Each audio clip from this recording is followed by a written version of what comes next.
Captain Taman stood at the observation window of the massive space station. His uniform was plain gray, marked only with Earth's simple blue circle symbol. Around him, aliens in colorful robes and shimmering armor walked past without a glance. To them, he was invisible. Just another human.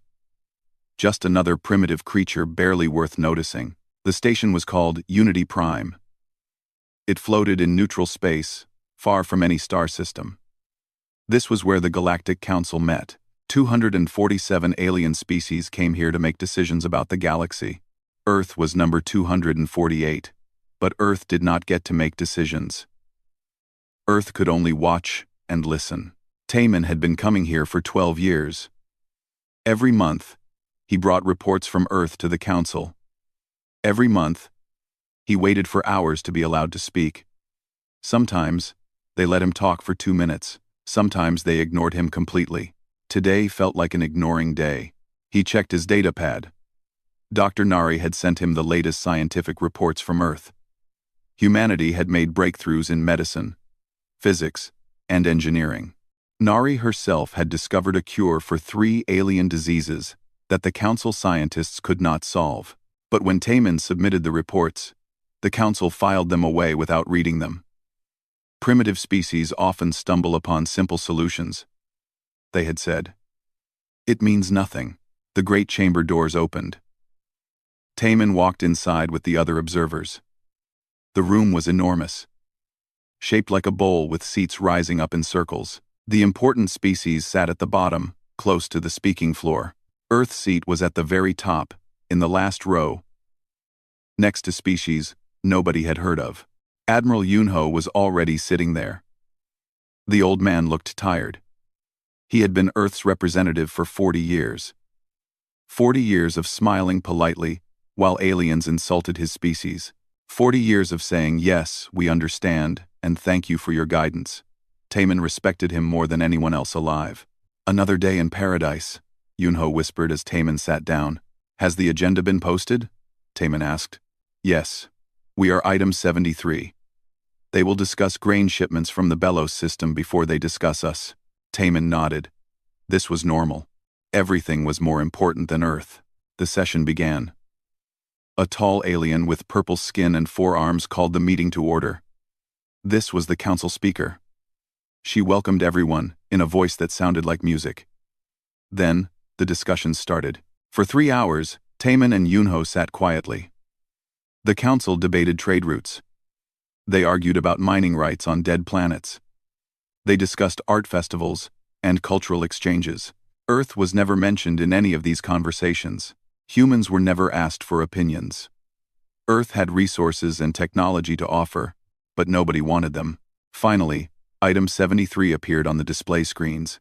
"The human question," the speaker announced. "The Council will now discuss Earth's status review." Taman felt his heart beat faster. Status review. They had been waiting 5 years for this. If Earth passed the review, they might be upgraded from observer to associate member. Associate members could vote on small matters. They could speak without waiting for permission. It was still not full membership, but it was something. Admiral Yunho stood up. "Honored Council, Earth is grateful for this opportunity. You have not been recognized," the speaker said. "Please sit." Yunho sat down. His hands were shaking. Taman put a hand on the old man's shoulder. A being made of crystalline structures floated to the speaking floor. This was the Vrin Hegemon, leader of one of the oldest council species. The Vrin had been traveling space for 18,000 years. They considered themselves the wisest species in the galaxy. "The humans have been observers for 73 cycles," the Hegemon said. Its voice sounded like breaking glass. "In this time, they have shown no significant development. Their technology remains crude. Their culture is fractured and violent. They still fight wars among themselves. They pollute their own planet. They have not even colonized their own star system properly." Taman clenched his fists. Mars had 3 million human colonists. Europa had research stations. Humanity had mining operations in the asteroid belt. But the Council did not consider any of this impressive. Another alien stood. This one looked like a floating jellyfish with glowing spots. I have reviewed Earth's genetic structure. They are biologically limited. Short lifespans. Fragile bodies. Their neural capacity is adequate, but unremarkable. I see no evidence of sapience beyond basic tool use. Laughter rippled through the chamber. Several species found this funny. Humans were smart enough to use tools but too stupid to matter.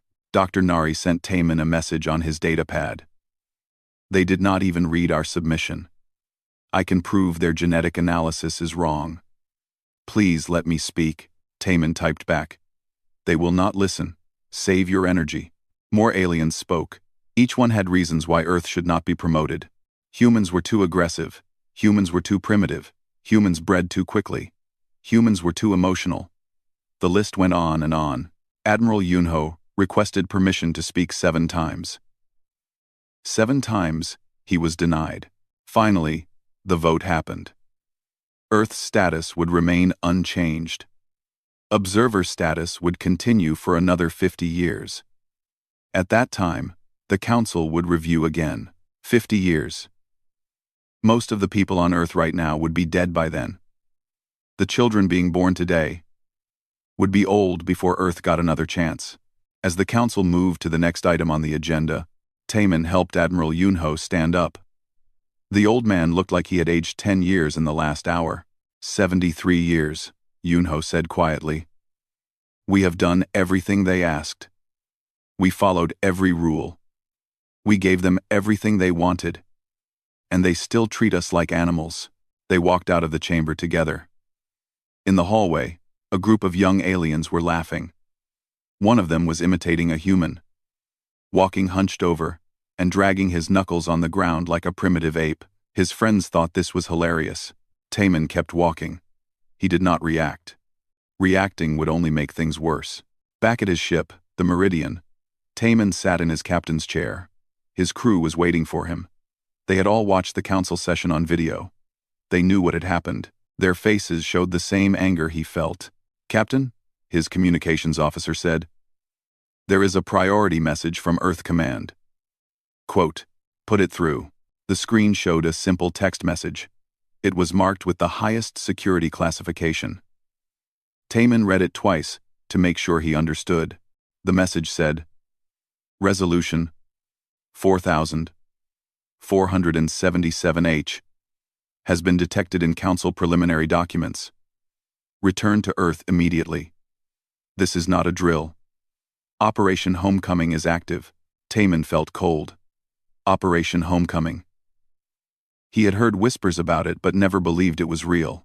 Set course for Earth, he ordered. Maximum speed. Sir, we have not been dismissed by the Council. Leaving without permission will. I said set course for Earth. Now. The Meridian's engines powered up.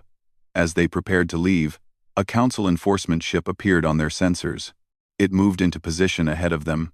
They are hailing us, the communications officer said. Ignore it. The enforcement ship fired. A warning shot that passed in front of the Meridian's bow. The message was clear. Stay where you are. Taman smiled for the first time in years. Continue course. They will not fire again. How do you know?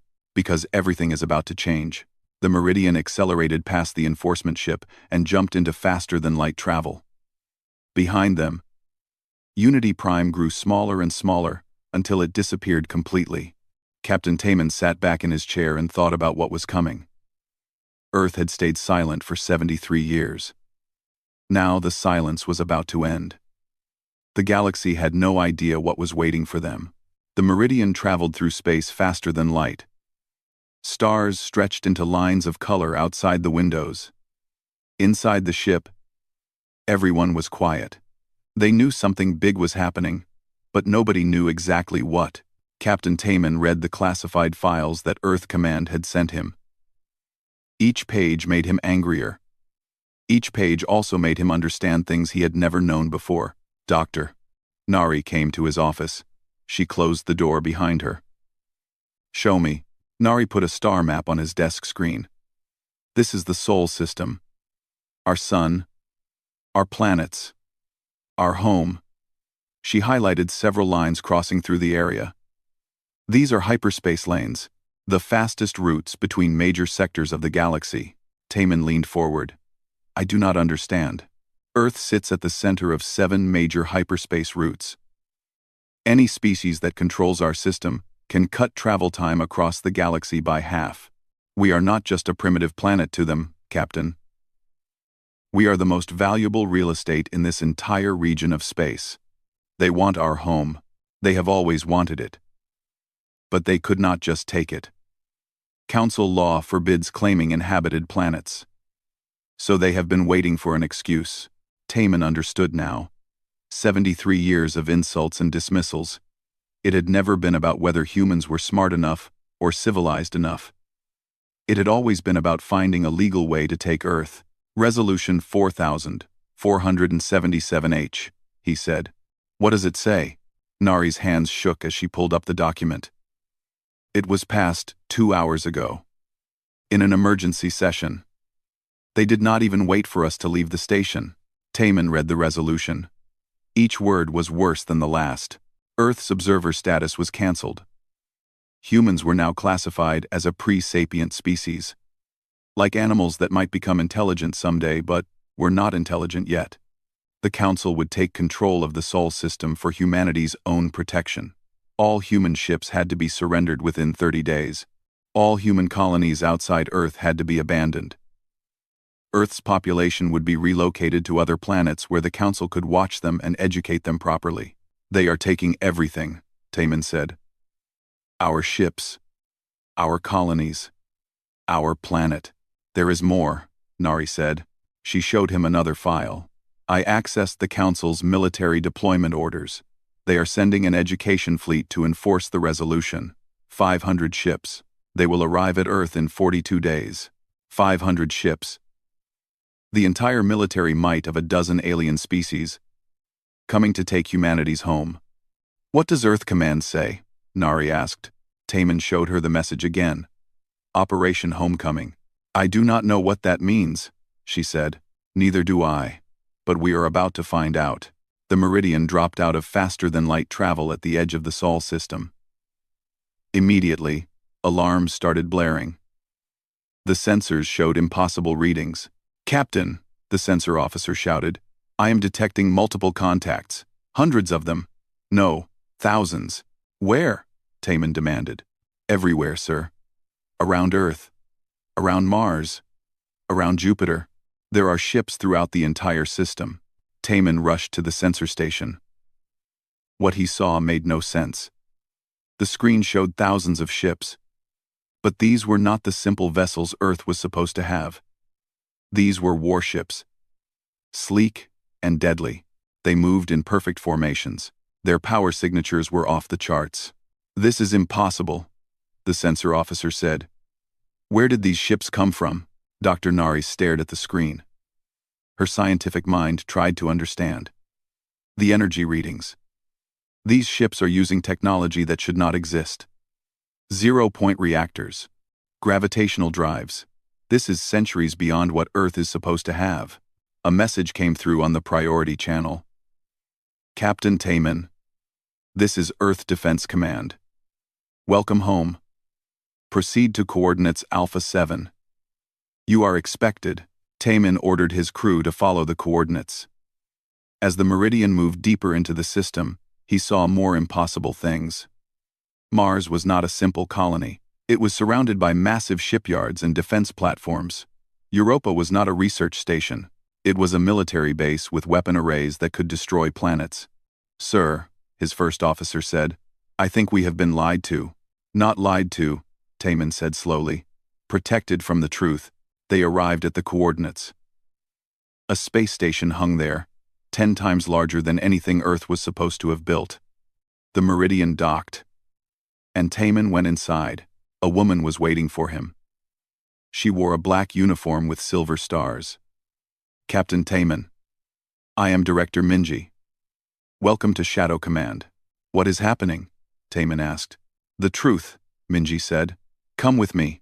She led him through corridors filled with people working at advanced computers. She brought him to a conference room with a window looking out at the fleet. Thousands of warships hung in space like sleeping predators. Admiral Yunho was already there. The old man smiled when he saw Taemin. "I suppose you have questions." "Many questions," Taemin said. Director Minji activated a hologram. It showed Earth 73 years ago, when the first Council ships had arrived. When we met the Council, we had a choice. We could show them our true capabilities, or we could hide them. We chose to hide. The hologram showed human leaders making the decision. They had seen how the Council treated weaker species. They had seen the arrogance and cruelty. So they made a plan. We showed them old rockets and simple fusion drives. Minji continued. We acted primitive and grateful. We followed their rules and accepted their insults. All while we built this. She gestured at the fleet outside. For 73 years? Taemin asked. We have been preparing for this day since the beginning. We knew they would never accept us as equals. We knew they would eventually try to take our home. So we prepared. Admiral Yunho stood up. I have spent 40 years bowing to those aliens. 40 years of smiling while they mocked us. Every insult, every dismissal, every moment of humiliation was part of the plan. We needed them to think we were weak. We needed them to underestimate us. Dr. Nari's research, Taemin said suddenly. The medical breakthroughs, the physics discoveries, all weapons development, Minji confirmed, disguised as civilian science. Dr. Nari has been working for Shadow Command her entire career. She just did not know it. Taemin thought about his crew, about all the humans who had suffered Council contempt for 73 years. How many people know the truth? Very few. Most of humanity believed we were really as weak as we appeared. It was the only way to make the deception work. And now the Council has crossed the line. Resolution 4477H gives us the justification we needed. They are coming to take our home. So we will show them what humans are really capable of. Minji opened another file. It showed the Council's education fleet, 500 ships on their way to Earth. What will we do? Taemin asked. Admiral Yunho smiled. It was not a kind smile. We will teach them a lesson. Operation Homecoming means it is time for humanity to come home. Not as servants, not as observers, but as equals. The fleet will arrive in 42 days, Minji said. We have 42 days to prepare. Captain Taemin, you will command a squadron. Dr. Nari will lead our scientific warfare division. Everyone who has served in Council space will have a role. You know them. You have studied them. You know their weaknesses. Taemin looked at the warships outside. We are really going to fight the entire Council? Not the entire Council, Yunho said. Just the ones who come here. The ones who think they can take Earth without consequences. And then we change the galaxy, Minji said. The Council has ruled through fear and arrogance for 10,000 years. It is time for something new. A message came through the communication system. It was being broadcast on all Council frequencies. The whole galaxy would hear it. Admiral Yunho's face appeared on screens across 1,000 worlds. His voice was calm but hard. People of the Galactic Council. For 73 years, Earth has stayed silent. We have followed your rules. We have accepted your judgments. We have endured your contempt. You mistook our patience for weakness. You mistook our silence for submission. Today, that ends. The broadcast showed the human fleet, thousands of warships that the Council did not know existed. You have declared that humans are not sapient, Yunho continued. You have decided to take our home. You have sent ships to enforce your will. We welcome them. Come to Earth. Come and teach us. We are eager students. The broadcast ended. Across the galaxy, aliens stared at their screens in shock. The weak humans had teeth. The primitive species had claws. The silent planet had finally spoken, and the galaxy would never be the same. Dr. Nari sat in a laboratory deep inside Shadow Command. Her hands moved across holographic displays, accessing files she had never known existed. Each file showed her work from the past 15 years, but the labels were different now. What she thought was cancer research was actually biological warfare analysis. What she thought was neural mapping was actually alien weakness identification. Her entire career had been a carefully constructed lie. "How do you feel?" Director Minji asked from the doorway. "Used," Nari said without looking up. "Manipulated. Angry. Very. Good. Use that anger. Channel it into the work ahead." Nari finally turned around. "You made me think I was helping people. Curing diseases. Saving lives. You were helping people. You were helping humanity prepare for this moment. Every alien species you studied, every biological system you mapped, all of it gave us the data we needed to defend ourselves. You should have told me. If we told you, you would have acted differently. The Council watches everyone who works in their space. If they suspected you were a spy, they would have killed you. Your genuine dedication to science protected you." Nari wanted to stay angry, but she understood the logic. "What do you need me to do now?" Minji activated a holographic display. It showed the 500 ships of the Council's education fleet. These ships represent 12 different species. Each species has different biology, different neural structures, different sensory systems. We need weapons that can affect them without killing them. Without killing them, they are coming to conquer us. "We are not trying to commit genocide," Minji said. "We are trying to prove a point. If we slaughter them, we become what they think we are, violent primitives. If we defeat them without excessive bloodshed, we show them something they have never seen before. Restraint with power." Nari looked at the data. "It is possible. I can create frequency weapons tuned to specific neural patterns. Disable their crews without destroying their ships, but it will take time. You have 38 days. That is not enough time. It will have to be." Across the station, Captain Taemin was in a simulation room with 50 other captains. Commander Sunwoo stood at the front, explaining the battle plan. Sunwoo was younger than Taemin, but had more combat experience. He had been training in secret for 20 years. "The Council fleet will arrive in formation," Sunwoo said. The hologram showed the enemy ships arranged in a standard Council attack pattern. "They expect primitive resistance. Missiles and kinetic weapons. They will not expect what we have prepared." The hologram changed to show human ships using gravity manipulation. They created invisible traps in space, bending gravity itself into weapons. "Our ships can do that?" one captain asked. "Our ships can do things the Council has not even imagined," Sunwoo replied. "While they spent 10,000 years being comfortable and safe, we spent 73 years innovating and adapting. Earth has always been good at one thing: we learn from our enemies, and we improve." Taemin studied the tactics. They were unlike anything taught in Council military doctrine. Human strategy came from centuries of warfare on Earth. Deception, misdirection, overwhelming force applied at precise moments. The Council fought according to rigid rules and traditions. Humanity fought to win. "What about their numbers?" another captain asked. 500 ships against our fleet. Even with better technology, they have more firepower. "Numbers mean nothing if you cannot hit your target," Sunwoo said. "Our drives can accelerate and turn faster than theirs. Our weapons operate on principles they do not understand. And most importantly, they are overconfident. They think this will be easy. That overconfidence is our greatest weapon." The simulation began. Human ships faced off against Council vessels. Taemin watched his fellow captains make mistakes, get destroyed, learn, and adapt. By the 10th simulation, they were winning. By the 20th, they were winning without losses. "Again," Sunwoo ordered. "Faster this time. Better coordination. The Council crews have been fighting together for centuries. We have been training for weeks. We cannot make any mistakes." Meanwhile, in the shipyards around Mars, workers were building new weapons.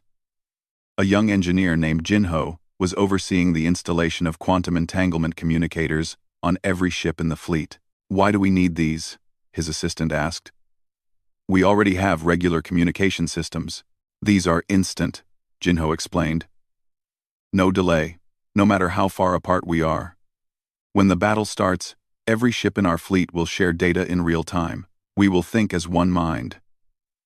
The Council ships communicate with radio waves. There is delay. There is confusion. We will have perfect coordination. The assistant looked worried. The Council has been fighting wars for thousands of years. We have never fought a space battle before. That is why we will win, Jinho said. They know one way to fight. We know every way to fight. Every battle Earth has ever fought. Every strategy. Every tactic, we have studied it all and adapted it for space. They are fighting with ancient doctrine. We are fighting with everything humanity has ever learned about warfare. Back on Earth, billions of people watched news broadcasts explaining the truth. The government had finally told everyone about the secret fleet, the hidden technology, the 73-year deception. Reactions were mixed. Some people were angry about the lies. Some were proud. Most were scared. A reporter interviewed an old woman in Seoul. How do you feel knowing our government has been lying to us for 73 years? The woman thought for a moment. My grandfather was alive when the Council first came. He said they looked at us like we were insects. He said we needed to be careful. I think our leaders were careful. I think they protected us the only way they could. Are you afraid of the coming battle? Yes. But I am more afraid of what happens if we lose.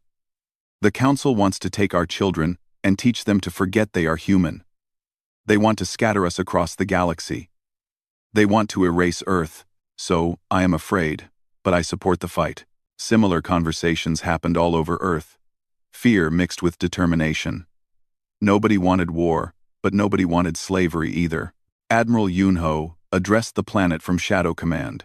His face was broadcast to every screen, every device, every person on Earth. I know you are scared. I am scared too. For 40 years, I have represented you to the Council. For 40 years, I smiled while they insulted us.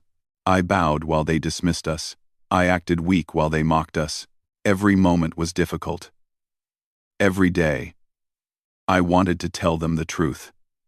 But I stayed silent, because I knew this day would come. He gestured to the window behind him.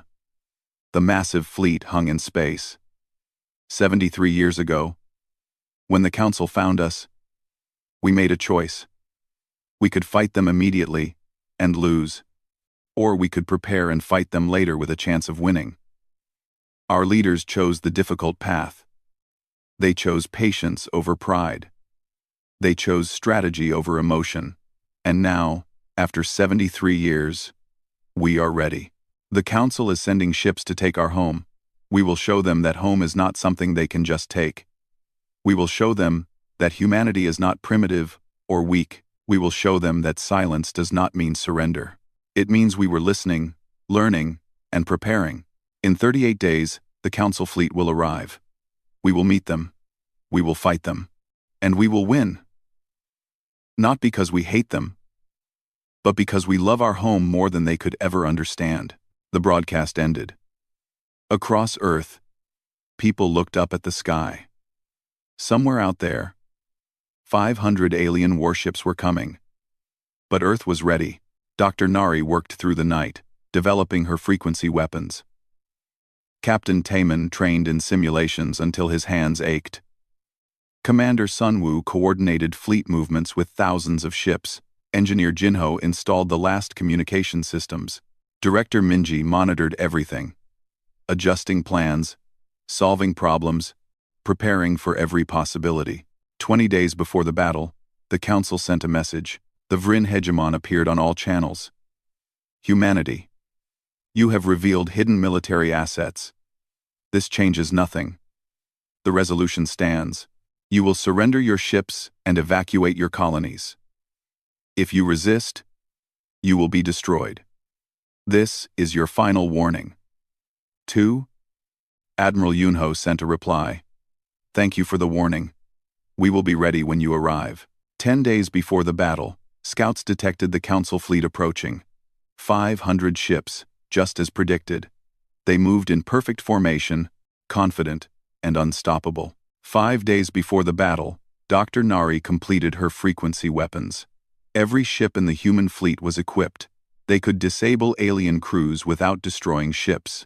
1 day before the battle, Captain Taman stood on the bridge of his ship. Around him, his crew made final preparations. These were people he had served with for years. They had all suffered council contempt together. Now they would fight together. "Are you scared?" his first officer asked. "Terrified," Taman admitted. "Good. Fear keeps us sharp. What if we lose? Then we lose fighting for our home. That is better than living as slaves." Taman looked at Earth on the view screen. The blue planet that had given birth to humanity. 73 years ago, they had seemed so small and helpless. Now they were anything but helpless. "Tomorrow," he said. "Tomorrow changes everything." Across the human fleet, thousands of crews made the same preparations. They checked weapons. They reviewed tactics. They said goodbye to loved ones. They prepared to defend their home against an enemy that thought them primitive. The galaxy was about to learn a hard lesson. Never underestimate the quiet ones. Never mistake patience for weakness. And never, ever threaten a human's home. The Council fleet dropped out of faster-than-light travel at the edge of the Sol system. 500 warships appeared in perfect formation. Each ship was massive, built by civilizations thousands of years old.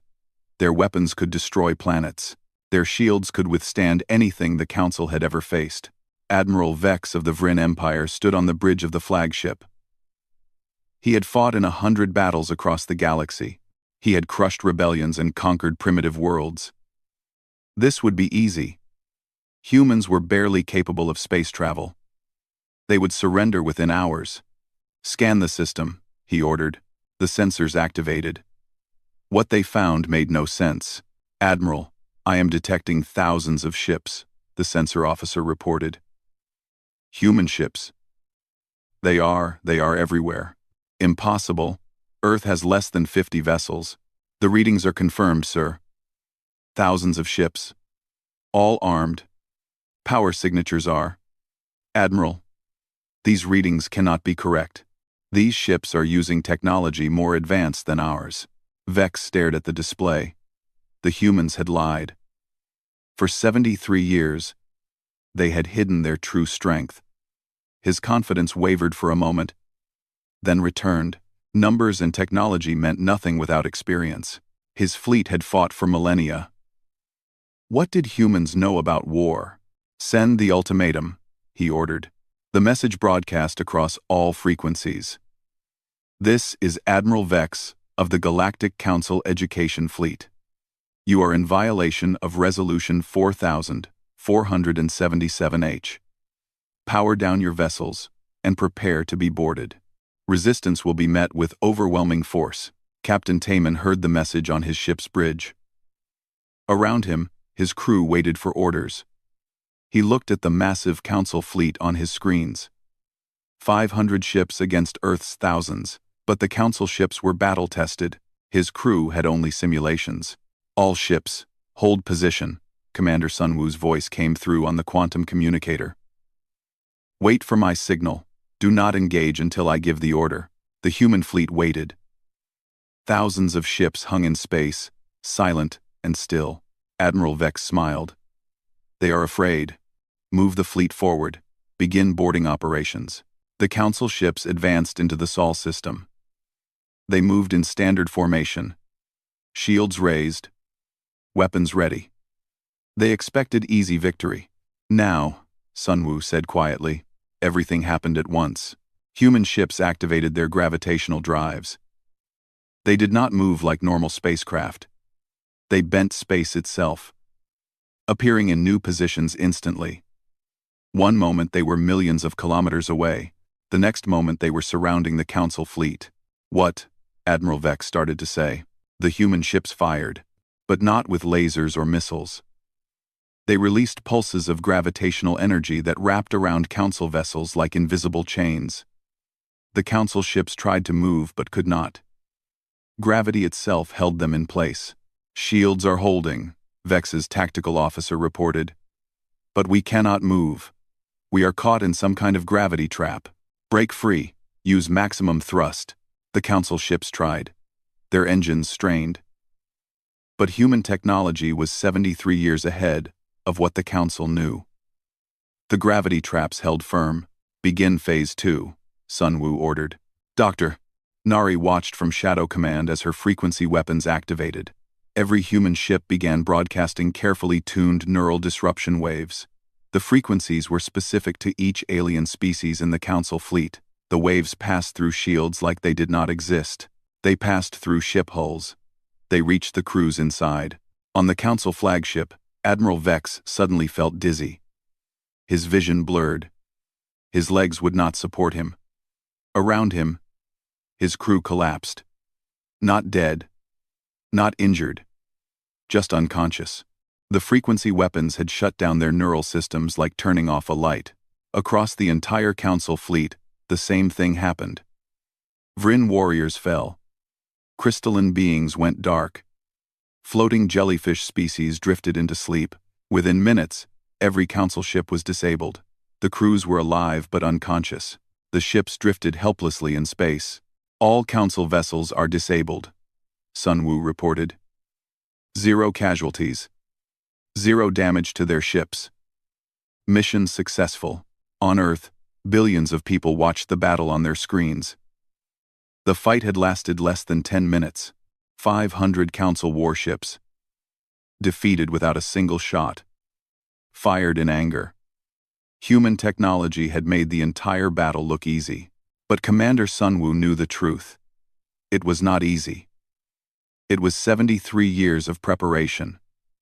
It was careful planning and perfect execution. It was humanity's greatest minds working together to defend their home. Begin recovery operations, he ordered. Board their ships. Secure their crews. Treat them with respect. No violence unless absolutely necessary. Human Marines boarded the Council ships. They found unconscious aliens lying on their bridges. The Marines followed their orders. They moved the aliens to medical bays. They made sure they were comfortable and safe. They did not hurt anyone. Admiral Vex woke up hours later in a medical bay. Human doctors were checking his vital signs. His crew was around him, all alive, all being cared for. He tried to stand, but his body was still weak. A human approached. It was Captain Taman. Admiral Vex, how do you feel? Where am I? On your own ship. We are just making sure you are healthy. Vex looked around. His ship was captured. His fleet was captured. And the humans were treating him like a guest, not a prisoner. Because we are not monsters, Taman said. You came here to conquer us. We could have destroyed you. Instead, we showed mercy. We wanted you to understand something important. We are not primitive. We are not weak, but we are also not cruel. You have advanced technology. Where did it come from? We built it. While you spent 73 years insulting us and underestimating us, we spent 73 years learning and building. Every time you dismissed us as primitive, we added another ship to our fleet. Every time you laughed at us, we developed another weapon. You thought silence meant weakness. You were wrong. Taman activated a holographic display. It showed the history of human deception. The fake technology they had shown the Council. The real technology they had hidden. The 73-year plan. You lied, Vex said. We protected ourselves. You would have destroyed us if you knew the truth. So we hid the truth until we were strong enough to defend it. The Council will send more ships. We hope they do not. We hope they learn from this. But if they send more ships, we will disable those too. We can do this all day. We have enough ships, enough weapons, enough patience. Taman left the medical bay. Outside, human crews were already repairing the Council ships. They were preparing to send them home. Every alien crew would return alive and healthy, but they would return with a message. Admiral Yunho broadcast from Earth to the entire galaxy. His message reached every Council world, every member species, every corner of known space.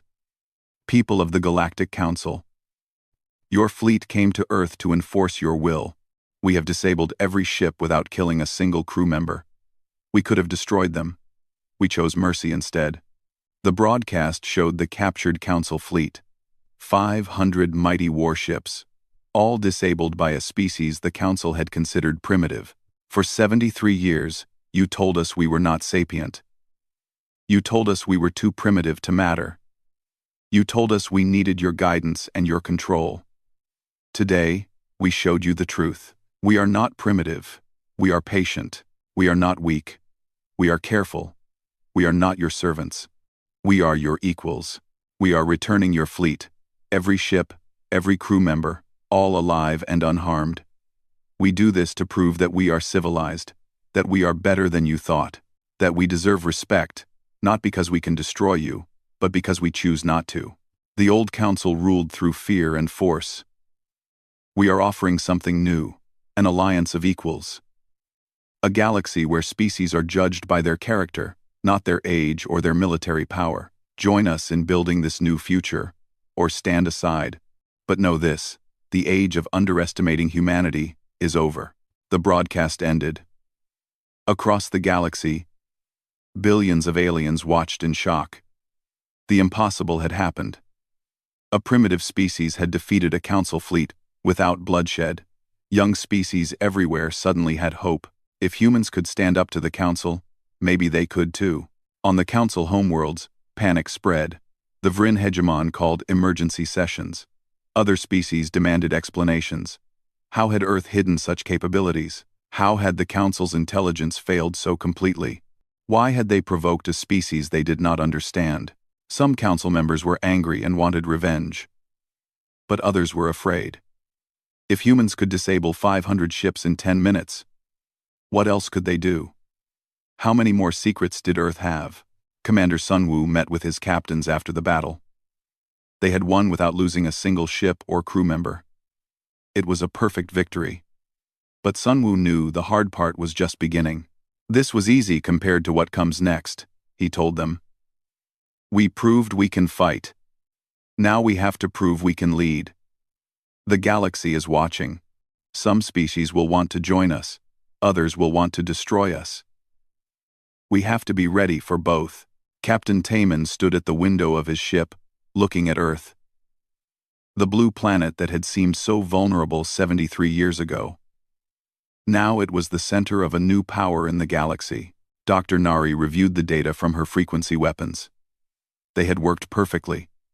Every species had been affected exactly as predicted. Her research, her years of work, had saved countless lives, including the lives of the enemies who came to conquer her home. Director Minji watched all the reports coming in from across the galaxy. The Council was in chaos. Young species were celebrating. And somewhere in the darkness between stars, new threats were watching. Earth had revealed itself. Now everyone knew humans were powerful. Some would want to be friends. Others would want to destroy them before they got stronger. We won the battle, she said to Admiral Yunho. But the war is just beginning. Then we fight it, Yunho replied. The same way we won today, with patience, with strategy, with the strength to defend ourselves, and the wisdom to show mercy. The Council fleet was repaired and sent home. Every crew member was returned safe. Every ship was intact. The message was clear. Earth could destroy you, but Earth chooses peace. Not because Earth is weak, but because Earth is strong enough to choose. The galaxy would remember this day. The day the silent planet spoke.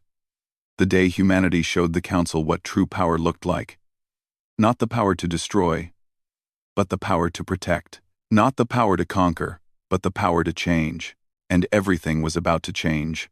3 months after the Battle of Saturn, Captain Taman walked through Unity Prime Station again. But everything was different now. Aliens no longer ignored him. Some stared with fear. Others with respect. A few even nodded in greeting. The station itself had changed. The Council chamber where he had sat in silence for 12 years was being rebuilt. The old seating arrangement with humans at the very top was gone. The new chamber would have no hierarchy. Every species would sit as equals. Admiral Yunho met him at the entrance. The old man looked younger somehow.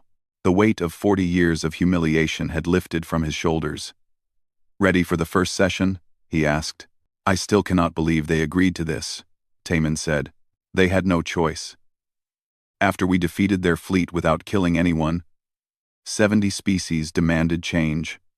The old council could not ignore that many voices. They entered the new chamber together. It was circular, with seats arranged in rings. No one sat higher than anyone else. Representatives from 300 species filled the room. Some were old council members. Some were species that had been oppressed for centuries. And some were new civilizations that had just joined. The Vryn hegemon was there too. The crystalline being that had once dismissed humans as barely sentient now sat quietly in a middle row. Defeat had taught it humility. Director Minji called the meeting to order. She had been elected as the temporary coordinator until permanent leadership could be established. "This is the first session of the Sol Alliance. We are here to discuss a new framework for galactic cooperation." A young alien from a species called the Tolan stood up. They had been conquered by the Council 200 years ago and forced to serve as laborers. "The old Council treated us like slaves. They took our resources and gave us nothing. Will the Sol Alliance be different?" Admiral Yunho stood to answer. "The Sol Alliance is built on a simple principle. No species is more valuable than another. Age does not grant authority. Military power does not grant control. Every member has an equal voice. Every member receives equal respect. And if we disagree?" An older species asked. "What if some species want the old ways? Then they are free to leave," Yunho said. "We will not force anyone to join. But we will not allow oppression either. Any species in the alliance that tries to dominate another will face consequences." "Consequences? You mean military action? How is that different from the old council?" Dr. Nari stood up to answer. She had been studying galactic politics for months, preparing for this moment.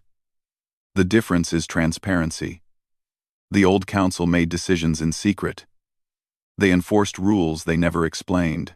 The Sol Alliance will operate openly. All decisions will be debated publicly. All enforcement actions will be justified and limited. We are not trying to rule the galaxy. We are trying to protect the freedom of every species in it." The debate continued for hours. Species raised concerns. Humans answered. Compromises were made. Slowly, a framework emerged. The Sol Accords, as they came to be called, established several key principles. First, every species had the right to develop at their own pace without interference. Second, trade and cultural exchange would be encouraged but never forced. Third, military conflicts would be mediated before force was used. And fourth, any species could join or leave the alliance freely. "What about technology sharing?" someone asked. "Earth has advanced weapons and drives. Will you share them?" Commander Sunwoo answered this one. "We will share defensive technology with any alliance member who wants it. Drive systems, shield technology, medical advances, all free. But weapons technology will only be shared with species that agree to use it for defense, not conquest." "How will you enforce that?" "We will not enforce it. We will trust you. If that trust is broken, the consequences will be removal from the alliance. We believe most species want peace. The old council believed everyone wanted power. That is the fundamental difference." An unexpected voice spoke up. Admiral Vex of the Vryn Empire stood, the same alien who had led the fleet against Earth 3 months ago. "I fought against humanity. I thought they were primitive and weak. I was wrong. They defeated my fleet without killing anyone. They had the power to destroy us but chose mercy instead. That showed me something I had forgotten in 10,000 years of Vryn history. True strength is not the ability to destroy. It is the wisdom to build." The room went silent. Vex continued. "The Vryn Empire will join the Sol Alliance. We will share our knowledge freely. We will learn from humanity what we should have learned millennia ago. Pride is not the same as honor. Age is not the same as wisdom. We were wrong, and we admit it. Other species began to speak up. The crystalline beings agreed to join. The floating jellyfish species agreed. Even species that had been council members for thousands of years agreed. The old system had failed. The galaxy was ready for something new. By the end of the first session, 212 species had signed the Soul Accords. 85 species chose to remain independent, but agreed to respect Alliance territory. Only 12 species rejected the new order entirely and left to form their own federation. Captain Taman was promoted to admiral and given command of the Soul Defense Fleet. His job was not to conquer or police. It was to protect Alliance members from external threats and to help resolve conflicts peacefully. His first mission came 2 months later. A species called the Krell were attacking Tolan colonies, taking resources and enslaving the population. The old council had ignored Tolan pleas for help because the Tolan were considered unimportant. Taman took a fleet of 50 ships to the Krell system. The Krell had 300 warships and laughed at his small force. "You cannot stop us," the Krell commander said. "Leave now, or be destroyed." "We will give you one chance to withdraw peacefully," Taman replied. "Stop attacking the Tolan. Return what you have taken. Join the Alliance and follow its rules. And if we refuse, then we will stop you." The Krell attacked, their 300 ships against Taman's 50. It was over in minutes. Human gravity traps immobilized the Krell fleet. Frequency weapons disabled their crews. Not one Krell died. Not one ship was destroyed. But their entire fleet was captured. Taman sent the same message Earth had sent to the Council. "We could have killed you. We chose mercy. Learn from this. Change your ways. Join us in building a better galaxy." The Krell, humbled and defeated, agreed to join the Alliance. They freed the Tolan slaves. They returned stolen resources. They learned the same lesson the Council had learned. Humanity would fight when necessary, but humanity preferred peace. Dr. Nari became the head of the Alliance Scientific Council. Her job was to coordinate research between species and share knowledge freely. She established programs where scientists from different worlds could work together. Vrin crystallographers taught humans about energy manipulation. Humans taught aliens about genetic medicine. The Tolan shared their knowledge of agriculture. Within a year, the Alliance made more scientific progress than the old Council had made in a century. When knowledge was shared freely instead of hoarded, everyone benefited. Director Minji stepped back from leadership once the Alliance was stable. She had spent her career in shadows, building secret fleets and hiding the truth. Now she wanted to be honest. She became an advisor, helping new species integrate into the Alliance and teaching them what Earth had learned about patience and strategy. Admiral Yunho retired after 50 years of service. He went back to Earth and wrote a book about his experiences. It was called The Long Game: How Humanity Survived by Staying Silent. The book became required reading for diplomats across the Alliance. It taught them that sometimes the best strategy is to wait, watch, and prepare. On the day of his retirement ceremony, Yunho stood before a crowd of thousands, humans and aliens together. 40 years ago, I started representing Earth to the Council. They mocked us. They dismissed us. They treated us like primitive children. Every insult hurt. Every dismissal made me angry, but I stayed silent because I knew the truth. I knew Earth was preparing. I knew our day would come.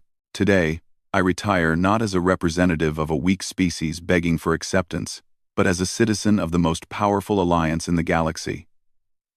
We built this power not through conquest, but through patience, not through fear, but through respect.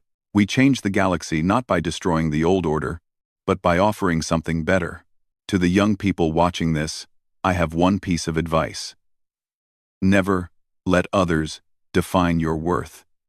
Never accept their judgments as truth, and never, ever underestimate the power of staying silent while you prepare. The galaxy thought we were weak because we did not boast. They learned too late that silence can hide strength. 5 years after the Battle of Saturn, the Soul Alliance had grown to over 400 member species. The old Galactic Council still existed, but it was a shadow of its former self. Most of its members had joined the alliance. The few that remained were isolated and weakening. Captain Taman, now Fleet Admiral, stood on a command ship overlooking a newly discovered region of space. His fleet was exploring territory the Council had never reached. They were meeting new species and inviting them to join the alliance. A message came in from an unknown source, a species that had been hiding from the galaxy for millennia. They had watched the Battle of Saturn. They had seen Earth's restraint and mercy. Now they wanted to make contact. "This is the beginning," Taman said to his crew. "The galaxy is bigger than we thought. There are more species out there, more friends to make, more threats to face. But we are ready." Dr. Nari sent him a report from her research teams.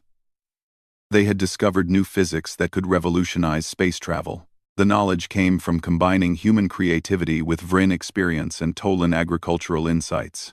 3 species working together had achieved what none could alone. "The alliance is working," she wrote in her report. "Species are sharing knowledge instead of hoarding it. We are solving problems together. This is what the galaxy should have been all along." Commander Sun Wu, now in charge of Alliance military training, was teaching young officers from 100 different species. He taught them human tactics, but also listened to their ideas, war strategies from species that had been fighting for millions of years. Combined with human innovation, the Alliance military became unstoppable. Not because they wanted to conquer, but because they wanted to protect. Earth itself had become the heart of the Alliance. Not because humans demanded it, but because other species chose it. Earth was where the first truly equal galactic government had been formed. Earth was where species came to learn about cooperation and respect. Children on Earth grew up in a different world than their grandparents. They played with alien friends. They learned languages from across the galaxy. They studied science and culture from thousands of worlds. The future was limitless. In the old council chamber on Unity Prime, now converted into a museum, a plaque hung on the wall. It showed the date of the Battle of Saturn and a simple message. On this day, humanity taught the galaxy that silence is not weakness. Patience is not submission. And true strength comes not from the power to destroy, but from the wisdom to build. Admiral Yunho, now 90 years old, visited the museum with his grandchildren. They looked at displays showing the 73 years of human silence. The insults, the dismissals, the long, patient wait. "Why did we wait so long?" his grandson asked. "Why did we not fight back sooner?" "Because we were not ready," Yunho explained. "If we had fought when we were weak, we would have lost. If we had revealed our strength too early, they would have destroyed us. We waited until the perfect moment. We waited until we were strong enough to win and wise enough to show mercy. Will there be more wars? Probably. The galaxy is vast. There will always be species that want to dominate others. But now we are ready. And we are not alone. We have allies. We have friends. We have an alliance built on respect, not fear." The boy looked at the displays showing human ships defeating the Council fleet. "We are the strongest now." "Yes. And that is why we must be the most careful. Power without wisdom is dangerous. The old council had power and used it to oppress. We have power and must use it to protect. Never forget that lesson. Never become what we fought against." Across the galaxy, on hundreds of worlds, children learned about Earth. The planet that stayed silent for 73 years. The species that chose patience over pride. The people who changed the galaxy not through conquest, but through offering something better. And in the darkness between the stars, humanity's ships continued to explore. Meeting new species, solving new problems, building new friendships.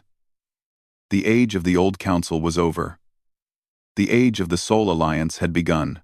Earth had stayed silent until the galaxy crossed the line of insult. Then Earth had spoken, and the galaxy had listened. And nothing would ever be the same again.